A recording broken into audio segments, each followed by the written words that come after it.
everybody, I'm Monali. Welcome to my YouTube channel, Simple School.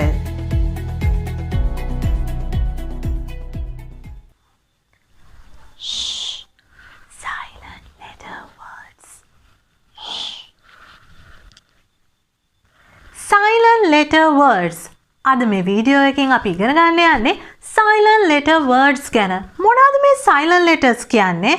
The letters which we can't hear when you say it, but when you write it, the letter is there. ඔයා ඒ වචනයක් කියවනකොට ඒ letter එක අකුර ශබ්ද නගන්නේ නැහැ. හැබැයි ඔයා ඒ වචනේ ලියනකොට ඒ අකුර තියෙනවා. හරි පුදුමයි නේද? ඒ තමයි ඉංග්‍රීසි භාෂාව. ඉතින් මේ silent letters ගැන ඉගෙන ගන්න එක හරිම වැදගත්. මොකද ඉංග්‍රීසි භාෂාවෙන් 60%කට වඩා වචන වල මේ silent letters අන්තර්ගත වෙනවා. ඉතින් ඕගොල්ලෝ ඉංග්‍රීසි හොඳට කතා කරනවා නම් fluently කතා කරනවා නම් ඕගොල්ලන්ට මේ silent letter words ගැන දැනගෙනම ඉන්න වෙනවා. So, let's get started.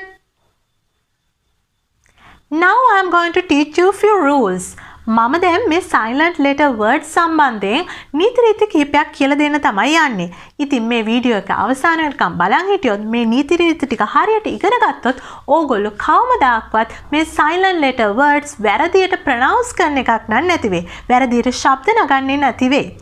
අපි බලමු rule number 1 මොකක්ද කියලා. Rule number 1 පළවෙනි නීතිය. ALLY වලින් අවසන් වෙන වචනවල අපි ඒ අකුර ප්‍රොනවුන්ස් කරන්නේ නැහැ. ALLY වලින් අවසන් වෙන වචනවල අපි ඒ අකුර ශබ්ද නගන්නේ නැහැ. ඒ අකුර සයිලන්ට් වෙනවා. අපි උදාහරණ ටිකක් බලමු. musically, romantically, logically.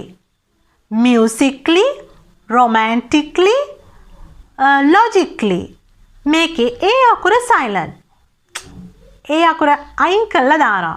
ඒ අකුරෙන් වැඩක් නැහැ. ඒ අකුර අපි ශබ්ද නගන්නේ නැහැ. අපේ rule number 1 අපි නැවත මම මතක් කරලා දෙන්නම් ඔයගලන්ට. ALLY වලින් අවසන් වන වචනවල ඒ අකුර අපි ශබ්ද නගන්නේ නැහැ. romantically, musically, logically. rule number 2 දෙවැනි නීතිය. M අකුරට පස්සේ එන B අකුර අපි ප්‍රොනවුන්ස් කරන්නේ නැහැ. ඒ කිව්වේ M අකුරත් එක්කම ඊට පස්සේ B අකුර ලියනවා නම් ඒ B අකුර අපි ශබ්ද නගන්නේ නැහැ. B අකුර silent. අපි උදාහරණ වගේක් බලමු. climb, thumb, dumb. climb, thumb, dumb. මම ගොඩක් කලාවට දැකලා තියෙනවා YouTube එකේ. YouTubersලාත් ගොඩක් කලාවට කියනවා thumbs up කියලා. That is totally wrong. ඒක සම්පූර්ණයෙන්ම වැරදි. අපි මහපට ඇඟිල්ල මේකට අපි මේක ශබ්ද නගන්නේ thumb. thumb කියලා. B අකුර silent. B අකුර අපි ශබ්ද නගන්නේ නැහැ. Rule number 3. අපි සාමාන්‍යයෙන් T අකුරට කලින් එන B අකුර ශබ්ද නගන්නේ නැහැ. T අකුරට කලින් එන B අකුර අපි ප්‍රොනවුන්ස් කරන්නේ නැහැ. ඒ කිව්වේ ඒක අපි උච්චාරණය කරන්නේ නැහැ. අපි උදාහරණ ටිකක් බලමු. debt, doubt, debt, doubt. You can also try with me. මාත් එක්කම ඔයගලන්ටත් පුළුවන් ප්‍රැක්ටිස් කරන්න. debt, doubt. මේකේ B අකුර silent වෙනවා. B අකුර අපි ශබ්ද නගන්නේ නැහැ. D අකුරකට T සමාවන්න. T අකුරට කලින් B අකුර ආවොතින් ඒ B අකුර අපි ශබ්ද නගන්නේ නැහැ. Rule number 4. W අකුරකට පස්සේ එන H අකුර අපි ශබ්ද නගන්නේ නැහැ. H එක silent වෙනවා. H අකුර silent වෙනවා. W අකුරකට පස්සේ එන H අකුර තමයි මෙහෙම silent වෙන්නේ. අපි උදාහරණ වගේක් බලමු. What, when. What, when. H is silent. H අකුර silent. Rule number 5. පස්වෙනි නීතිය. පස්වෙනි නීතියෙන් අපි කතා කරන්නේ I අකුර ගැන. ඉතින් මේ I අකුර ටිකක් විශේෂයි. මොකද I අකුර ඉංග්‍රීසි භාෂාවේ ගොඩාක් වෙලාවට ශබ්ද නගනවා. ඒක silent letter එකක් වෙන්නේ නැහැ. හැබැයි එකම එක වතාවක් මේ I අකුර silent වෙනවා. ඒ business කියන වචනේ. business කියන වචනේ I අකුර silent වෙනවා. knock knock knock. Who's there? knock. අපි බලමු දැන් rule number 6. 6 වෙනි නීතිය මොකක්ද කියලා. K අකුරයි N අකුරයි එකට යෙදෙන වෙලාවට ගොඩක් වෙලාවට K අකුර silent. ඒ කිව්වේ K අකුරයි N අකුරයි එකට යෙදෙනකොට K අකුර අපි ශබ්ද නගන්නේ නැහැ. pronounce කරන්නේ නැහැ. අපි උදාහරණ ටිකක් බලමු. no, knife, knee, knock. knock කියන්නේ තට්ටු කරනවා කියන එකනේ. no, knee, knife, knock. මේ වචනවල K අකුර අපි ශබ්ද නගන්නේ නැහැ. rule number 7. 7 වෙනි නීතිය. 7 වෙනි නීතිය කියලා දෙන්න කලින් චුට්ටක් මට ඔයගලන්ට ප්‍රොනවුන්ස් කරන හැටි, ශබ්ද නගන හැටි ගැන චුට්ටක් කියලා දෙන්න වෙනවා. M අකුර ශබ්ද නගනකොට මගේ තොල් වලට මොනවද වෙන්නේ කියලා බලන්න. මොකද උනේ? තොල් වැහුණා. හැබැයි N අකුර ශබ්ද නගනකොට මොකද වෙන්නේ කියලා බලන්න. තොල් වැහෙන්නේ නැහැ, ඇරෙනවා නේද? එහෙනම් දැන් මේ දෙකේ වෙනස තේරෙනවනේ.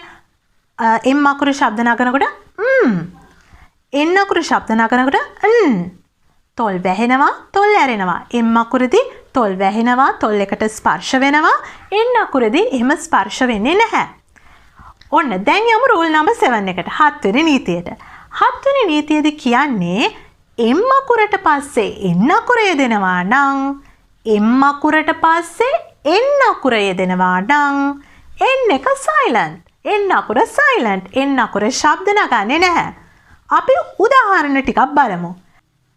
Dam, autumn, column.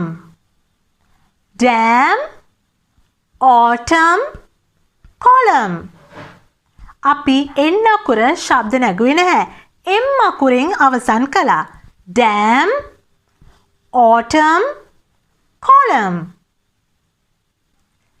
rule number 8.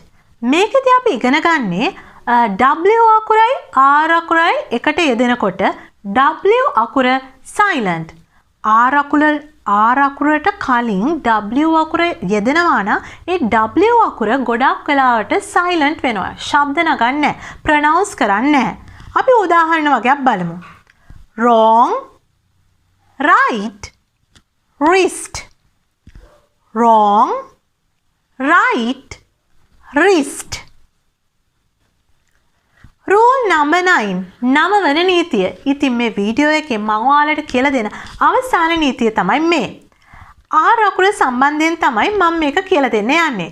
ඔයගොල්ලෝ හින්දි ෆිල්ම්ස් බලනවා නම්, තමිල් ෆිල්ම්ස් බලනවා නම් ඔයගොල්ලෝ දැකලා ඇති ඉන්දියන් ජාතකයෝ ගොඩක් වෙලාවට R අකුර වැඩිපුර බරක් දීලා, වැඩිපුර weight එකක් දීලා ශබ්ද නගනවා. water, butter ඒ විදිහට තමයි ගොඩක් වෙලාවට ඉන්දියන් ජාතකයෝ මේක ශබ්ද නගන්නේ. ඉතින් මම දැකලා තියෙනවා සමහර ලාංකිකයොත් ගොඩක් වෙලාවට හින්දි ෆිල්ම්ස් බලන කට්ටිය ඒගොල්ලොත් මේ R අකුර ටිකක් බර දීලා කතා කරනවා. මේක වැරදි. අපි R අකුර silent වෙන්නේ නැහැ. R අකුර ශබ්ද නගන්න නැතුව ඉන්නේ නැහැ. හැබැයි ඒක ශබ්ද නගනවා, හැබැයි ලාවට චුට්ටයි. වැඩි බර දීලා කියන්න යන්න එපා. butter, water. අපි ගොඩක් වෙලාවට R අකුර චුට්ටක් ශබ්ද නගනවා, බර දීලා ශබ්ද නගන්නේ නැහැ. silent letter words. කොහොමද මේ silent letter words අපි ශබ්ද නගන්නේ කොහොමද, නිවැරදිව වචනයක් උච්චාරණය කරන්නේ කොහොමද කියලා අපි මේ වීඩියෝ එකෙන් ඉගෙන ගත්තා. ඉතින් මම හිතනවා මේ වීඩියෝ එක ඔයගලට ගොඩක් ප්‍රයෝජනවත් වෙන්න ඇති කියලා. ඔයගොල්ලෝ මේ වීඩියෝ එකට කැමති නම් මේ වීඩියෝ එක like කරන්න, යාළුවෝ අතර share කරන්න, ඒ වගේම අමතක කරන්නේ නැතුව Simple School YouTube channel එක subscribe කරන්න. Thank you so much for watching this video. Make sure you like, share and subscribe. See you from the next video. Until then, bye bye. Take care. Love you all.